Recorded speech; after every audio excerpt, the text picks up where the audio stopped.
Где наш шарик? Шарик! Шарик, иди сюда! Символ Нового года!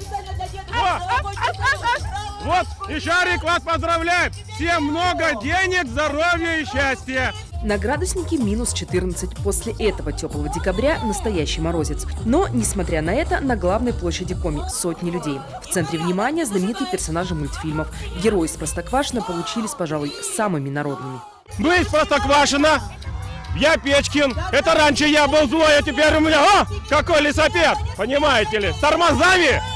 Поздравляю, Печкин! Вас с Новым годом! Ежегодно главную елку столицы Коми открывают карнавальным шествием. Детские сады, школы и творческие центры стараются его не пропускать. В 2017-м к ним присоединились и жители Краткеросского района. Как-никак, именно из их муниципалитета привозят главную лесную красавицу для Стефановской площади. Дружно педагоги республики напомнили детям, а главное родителям, январские праздники. Хороший повод провести выходные с семьей на свежем воздухе. И получили поддержку Деда Мороза и столичного градоначальника. Вижу, я все еще около компьютера сидите, а на улице зима уже давно. Новый год. Встречать надобно. На улице, на саночках кататься, на ватрушках. Дед Морозу в гости сходить, наконец здоровья ему пожелать.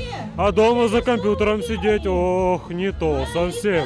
В этом году, несмотря на достаточно позднюю осень, мы смогли реализовать все намеченные планы. По всему городу на всех заявленных площадках стоят елки, стоят горки, стоят ледяные фигуры.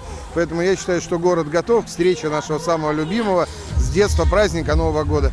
Кстати, в этом году оленью упряжку Дед Мороз сменил на собачью. И символично, и логично.